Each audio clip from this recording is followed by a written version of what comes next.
My name is Ben Cook and welcome to Angling Info. We're back again today. We're at Earlswood near Solihull in the West Midlands. We're with a guy called Chris Hill, Paul Appleyard as you know. We're going to be doing a little feature on big water bream fishing. Chris, if you want to talk us through what sort of things you're going to be doing today. No problem. Well, we'll start off with, we're going to be doing some long range method fishing, anything up to 80, 90 yards. Big chunk. We're going to do some ground bait fishing, worms, casters, traditional. Yeah. About 40, 50 yards. We'll take you through all the baits, all the rigs, and how we do it, how we go about it. Fantastic. Right, we'll cut here and we'll take you through the rigs. We'll start off with the method, which is what we're going to be starting off on.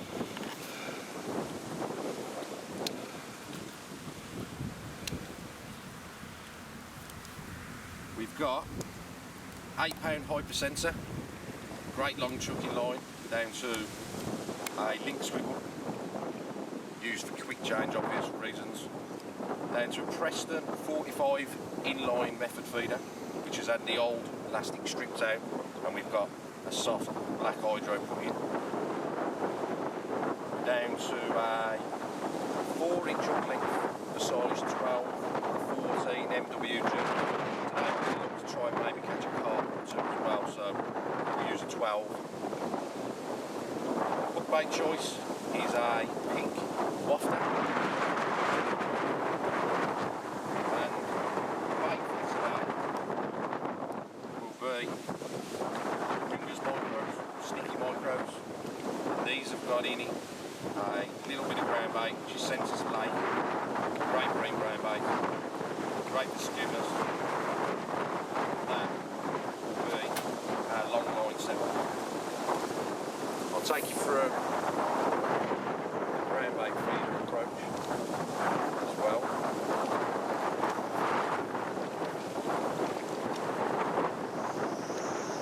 This will be fished at about 40 yards, 42 yards, I think it is. I've got it clipped up there. Line choice is 08 Diver Evo 8 braid. It's new, very supple, sinks very well. So that you've got a 10 pound shock leader, 30 from the left. And then down to the rig end, the business end, we have got a sliding paternoster, which runs on the anti-tangle down to a bead. To that,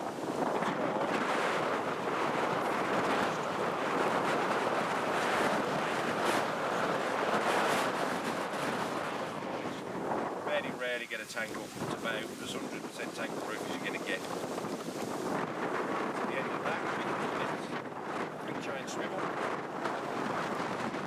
Our hook lengths today, we're going to be looking at fish maggots, worms, corn, maybe.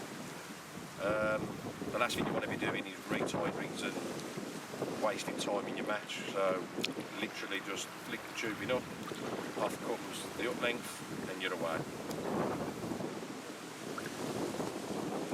Hook length material is 5 pound Guru Engage, and that is approximately 18 inches long. And to that we've got a size 16 LWG hook. Today we'll start on double maggie, we'll see where we go, we'll take it from there. Maybe we might have to up the length strength. We'll fish maybe double herring worms or herring corn or something like that. We'll take it from there and see where we go. Brilliant, that's fantastic. Right, we'll let you get a bit of fishing done now, Chris, and we'll come back to you in an hour or so and see how you're getting on. Okay, we're back with Chris. We've been fishing about an hour. You got one on there, Chris? Yeah, just had one, lost one first chunk. Had a little quiet one. Just gone round. Just had a quick change to double worm. Little skimmer, and now we've just got our first bream of the day. Well done.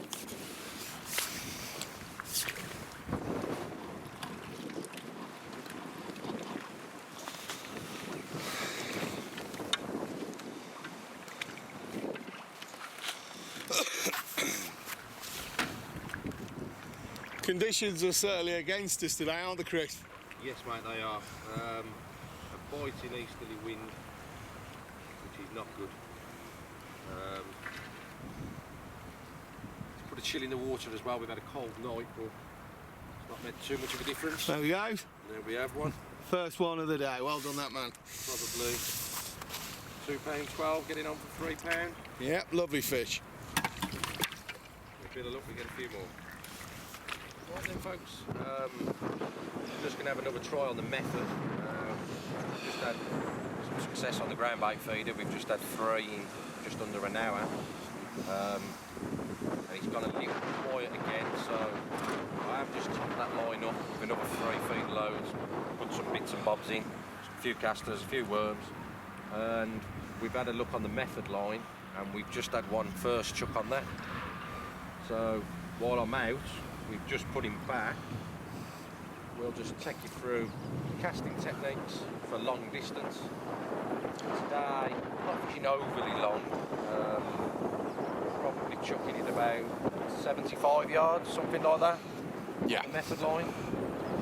And we just generally go through it as I prefer to stand up and cast, especially when I'm casting a long way. And I do like to have a long drop. I do see people with the method up towards a tip like that. And what that tends to do is when you cast, it tends to go skyward. It doesn't tend to go very far, so to have a drop of around 3 to 4 foot. So basically about half of the rod you're using today, Nick? Yeah. Pretty much. It's just oil.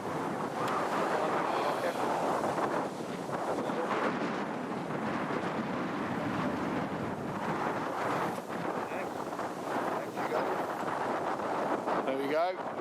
And we got that landing. I mean, it's a fair old chuck. You'll notice the way he loads up the blank first as well. You roll that blank forward, don't you? Yes, get mate. the action working. Yeah. Roll it forward, straight back, one motion, and get it out there.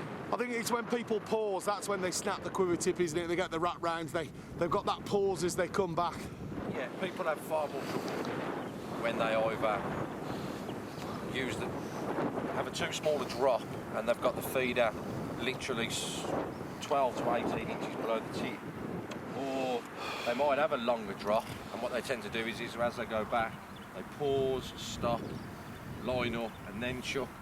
Where I'm not saying it's the wrong way to do it, it's just a personal preference. I do believe that you can be more accurate and chuck a lot further if you do it all in one motion. There's less chance for a wrap round as well, isn't there? Yeah, it's all about rhythm. Yeah. Getting into a rhythm, a routine, and it's stood me well for quite a few years now. Yeah, you are. I mean, you're particularly known for your long-range fishing, and you know you do make it look very, very easy. Paul Appleyard commented earlier on this. So, yeah. It just comes natural, I think, basically. It's something that can be taught though as well. It's genuinely just down to technique. poor technique. Yeah, you need the right rods and reels to do the job, as we spoke about earlier. You need, for long distance chucking, you need 13 and 14 foot rods. Ideally, you need minimum 5,000 match reels, but realistically, a small mini pit carp reel. If you're chucking in excess of 70, 80 yards, then I'd recommend a shock leader, especially for method fishing. Yeah. Just to take the force of that initial cast. Not so much for cushioning the fight or the play of a fish, but just to take that force of that cast. Yeah, I mean, you're putting a lot of strain on the gear, aren't you? Yeah, you are. I mean, today we're not required to fish that far, so I've gone 8 pounds straight through.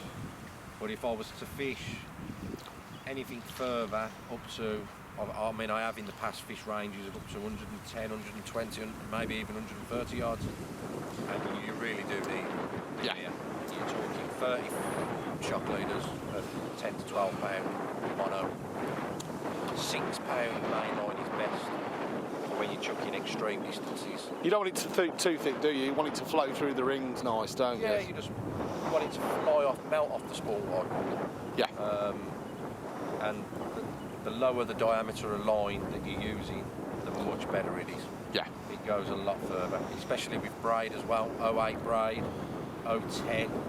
Exactly the same when we were bream fishing earlier on the ground bait feeder. Exactly the same. You need low diameter lines to chuck them big distances. Yeah. It's aerodynamics, isn't it? It's going to cut through the air. Aerodynamics. The method, I mean, I've seen people with moulds and that now. Preston do just about everybody does them now. They do inline method feeders with moulds, and they create a little hot egg. Yeah. So aerodynamic, it gets out there, and if you're using the right stuff, ideally for chucking distances as far as 70 to 80 yards, I'd recommend 5 gram feeders. Yeah. No less than 30. Yeah. On these big reservoirs particularly. You're fighting the wind as well as the distance, aren't you? You get a real big tow. I mean, today we've got a 2.5 ounce tip in here, and as you can see, it's bent around 3 rings, and that's just off the toe now. As the day's got worse, Yeah. the wind's got worse.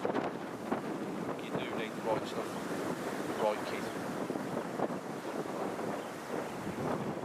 Yep. It's sure been an interesting day, I think, from our point of view. I mean, you see so many shoots where everything goes right. Today, you know, Chris has really had to work for that, and you know, you really have rung the changes all through the day, haven't you, Chris, to put a net of fish together? Yeah, I mean, we started on the method long to try and catch a bonus fish. We was trying to also maybe try and catch a carp on it, but we had 3 chucks that didn't work. We up to fish for bream, for roach, trying to show as best as we can how to fish a ground bait feeder, pole with worms, fishing for roach on these big reservoirs. And on a hard day, we've been fishing for what, probably 4.5 hours now. 4.5 hours, I'd say, yeah, managed 4 hours. 5 bream, some nice quality roach, as we'll see in a bit.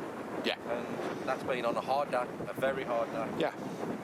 These pegs normally, in the right conditions, on the open matches that are run on here, the silverfish matches, you need in excess of up to 45, 50 pound to Yeah. win, and at least 25 pounds to even frame.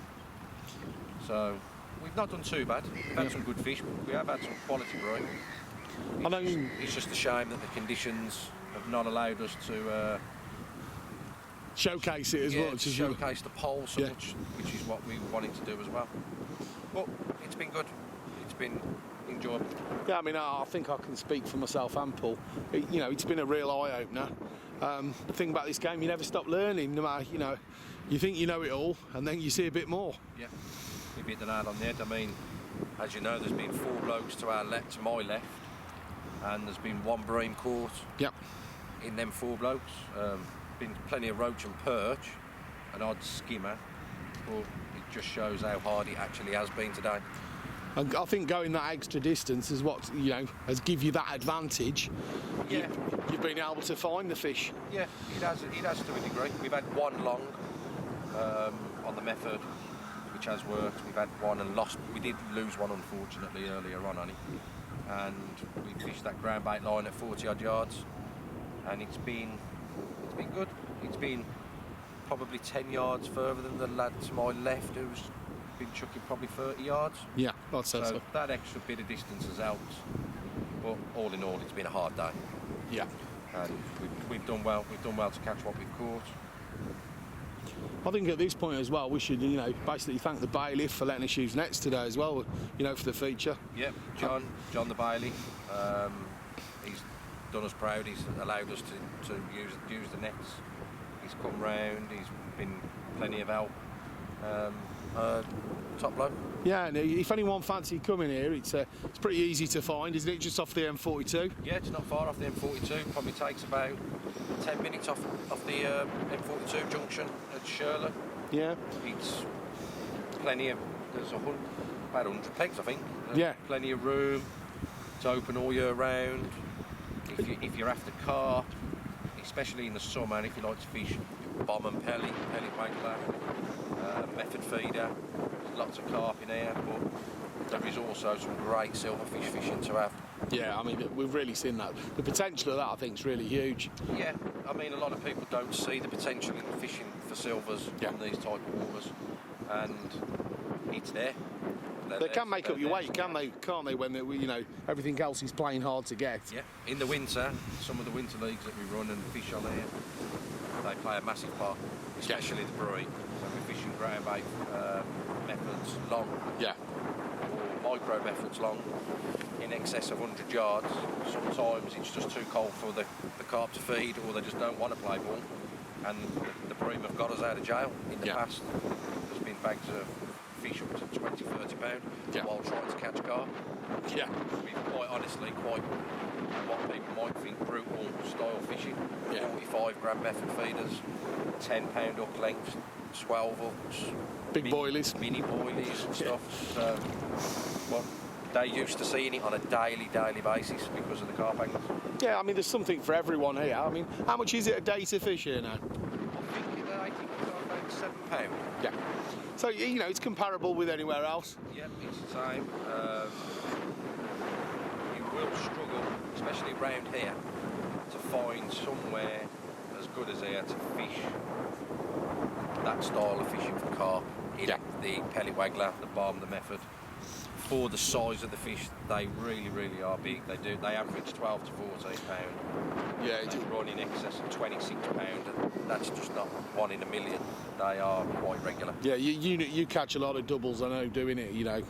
I think some of the people have seen some of your posts on the internet. Yeah. 26 pound was your biggest, I believe. Yeah, with the Pairs League, I've had one 26 pound. I've had numerous 20 pound fish plus the fish this year, and they're here to be caught. And it's on a day ticket to everybody. If roach and bream, perch, fishing for silvers is your style of fishing that you prefer, then it's here as well. Yeah. Right, I think we're just starting to wrap up now, so we'll cut this one and then we'll come back and see you catch, Chris. Yes, no problem, mate. No. Yeah. Right, Chris, do you want to hold it up, Chris, when you get a second, mate? How many's that you've had now? Here we are, another one. Yeah. Come off the pole, gone back on the tip, and there's been a few there. It's the fourth one. Fourth, yeah. Yeah, suddenly turned up for you, haven't they, really? They have. It's been hard. We've had that first couple of hours where the weather's just belting us with everything it can give us. Yeah, the wind's died down a touch now, though, so... The wind has died down a touch now. It's actually been better for pole fishing. Since we've come off the pole and left that feeder line to settle, yeah, we've come back on it, and there's been a few there, isn't there? there has, yeah. They've sort of turned up for you now, so... But yeah. It's just, I think it's just a case of if you're constantly feeding spot while you're getting nothing, they eventually come to it, don't they? I did point it out earlier about building the peg and they can come. Yeah, yeah. And when they do come, and that's what's happened. We've been fishing for just over 4 hours. We've had one in the first hour and a lost fish, which hasn't helped. Yeah. And then we've had a dull couple of hours where not a lot's happened. We've gone on the pole, caught some roach, and some nice roach. And then last hour or so they've turned up. Yep, right, okay. It's been alright, it's not been too bad. No, yeah. It's a matter of plugging away and keep going at it, mate. That's it, just keep plugging away, just keep plugging away, just keep doing things right, keep it nice and tidy, keep that bait going in, and eventually they come and they have them. Right. That's what's happened. Super. Brilliant. Okay, mate. we're just coming to the end of a really interesting day. Not been the easiest day where conditions are concerned. Typical as we're packing up, it's the wind stopped and everything. We'll get them out. We've not had a bad day at all. What have we got? Well, we've got 20 odd pound, I would have thought. Some nice bream, some nice quality roach that we caught on the pole earlier. And as everyone can see, there we have it. Nice quality bag of roach.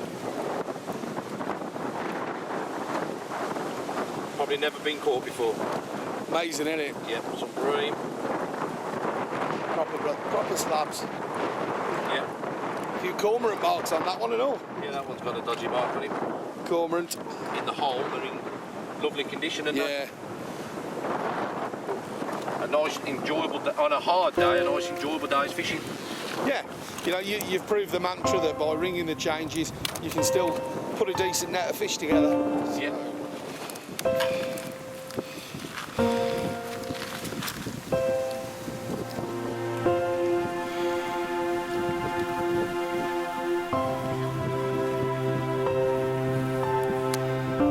Beautiful. Okay, close up of the fish there. That's what can be achieved on a hard day.